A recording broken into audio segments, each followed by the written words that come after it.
Mi ddechreuais i fynychu capel Eglwys y Crwys yn 1960 pan o'n i yn y fyddin ac yn dod adre i Gaerdydd i fwrw'r Sul. Y flwyddyn ganlynol mi ges i swydd yn y ddinas ac roedd Minwel fy ngwraig a minne yn byw mewn fflat yn Manaway. I fynd i'r capel roedd rhaid i ni gerdded i gybalfa. Doedd dim flyover i gael yna bryd hynny, a dal trolleybus i Eglwys y Crwys.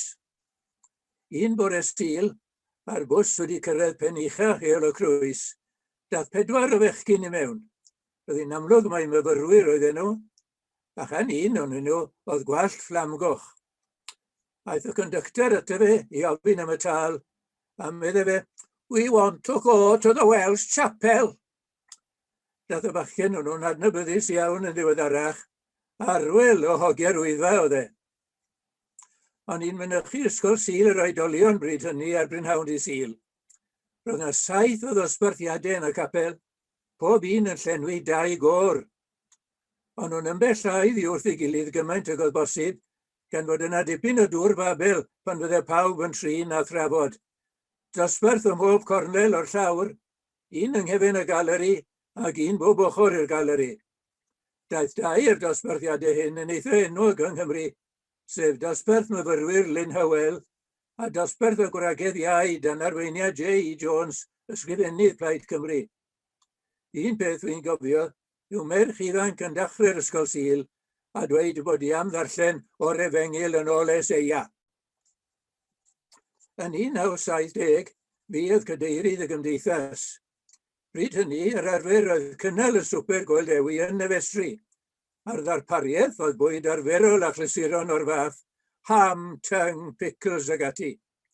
Ond teimlo rai o'r pwyllgor, pam nallwn ni ddarparu cawl?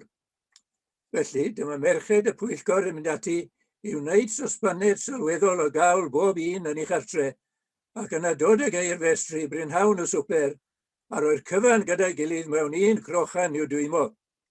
Oedd yr arbraf yn llwyddiant mawr, a dyna pryd y cafwyd y disglip o'r pasol sydd yn dal yng nghegin y capel newydd. Y gŵr gwadd y noson honno oedd Jim Parknest, cyfaill i fi ers dyddiau coleg. Roedd e'n weinidog Eglwys Priordy Caerfyrddin ar y pryd. Mi ofynes i hefyd i gydweithiwr i fi yn yr amgueddfa werin, Eryl Roberts, i ddod i adrodd i ni. Y darn o ddewisodd oedd y rhan honno o nofel tir Roland Hughes, William Jones, lle mae William Jones yn ferniadol iawn o'r bron a fficls roddodd i wraig o'i flaen fel swperwarel. A wrth ddiolch i Eryl, mi fenteises i ar y cyfle i weid i bod hi'n beth da yn bod ni wedi darparu rhywbeth amgen y noson honno. Dechrau 70au, fe symudodd y parchedigau ma'r Mainwaring o fod yn weinidog Eglwys Pembroke Terrace i fod yn ysgrifennydd y genhadaeth. Ac fe benderfynodd yr henaduriaeth y dyle'r eglwys honno a'r Crwys ddod at ei gilydd yn un ofalaeth dan fugeiliaeth y parchedig Lodwy Jones. Ond yma'n ychydig flynyddoedd, fe dderbyniodd ei alwad i fod yn weinidog yn Llambed, ac felly roedd rhaid mynd ati i gael gweinidog newydd i'r ofalaeth. Etholwyd pwyllgor bugeilio o aelodau'r 2 eglwys, a fu'n ysgrifennydd iddo. Bydd pwyllgor ddim yn hir yn penderfynu mae'r parchedi Cynwyl Williams Dinbych ddyle fod yn weinidog arno ni. Felly fe aeth 5 ohono ni ar noson braf o haf i Dreweca i gael trafodaeth gyda Cynwyl. Yn ystod y siarad, fe ddigwyddodd Cynwyl ddweud bod ganddo fe drwydded i yrru bws, Public Service Vehicle Licence, PSV Licence. A wrth adrodd yn ôl i'r prif bwyllgor, fe ddwedodd R.T. Davies, pen blaenor Pembroke Terrace, fod gan Cynwyl PVC Licence. Cyn dod â phethau i fwcwl, fe benderfynodd aelodau Pembroke Terrace eu bod nhw ymuno gyda'r Crwys yn un eglwys. A rwy'n cofio Sul cyntaf Ionawr 1976 yn dda. Cynwyl yn weinidog newydd arno ni, yn pregethu am y tro cyntaf ar y testun cenwch i'r arglwydd ganiad newydd. Ac aelodau'r 2 eglwys yn cydaddoli am y tro cyntaf fel un eglwys. Oedd y capel yn orlawn, ac un person yn dweud wrthai fod angen bocedi i dderbyn y casgliad. Ymhen ychydig amser, daeth bod i weld mor anaddas oedd y capel, yn enwedig y festri ar gyfer ysgol Sul y plant. Roedd ysgolion newydd golau yn cael eu adeiladu ar gyfer addysg bob dydd, ond rhyw stafell dywyll bron yn danddaearol y ddwesri. Roedd hi'n hanodd ar yr athrawon wrth geisio darparu addysg rhyfeddol mewn lle o'r fath, ac fe gael plant argraff wael o beth oedd yn cael ei ddysgu yno.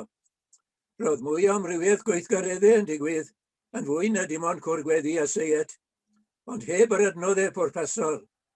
Hefyd roedd cyflwr yr adeilad yn gyffredinol yn peri gofid.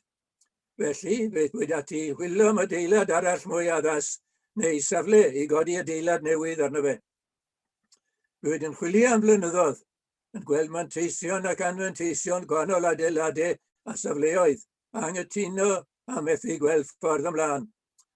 Ond yn y cyfamser, roedd pawb ar ei deng ewin wrthi yn codi arian i gronfa dyfodol y Crwys, gan wybod fod yn rhaid wneud rhywbeth. Ond o'r diwedd, yn damweiniol bron, deithwyd o hyd i'r adeilad bresennol yn Hale Richmond, adeilad ag iddo fan nifer o fanteision, cyntedd eang i gymdeithasu ynddo hyd yn oed ar diweddgarw, ardal y gallid i addasu yn gegin helaeth, ac ystafellodd lle gallai dosbarthiadu'r ysgol Sul gyfarfod ar wahân. Roedd yn rhaid addasu ymhellach, ond wedi gwneud, mae gyda ni gapel addas ar tyfynion yr 11 ganrif ar 20.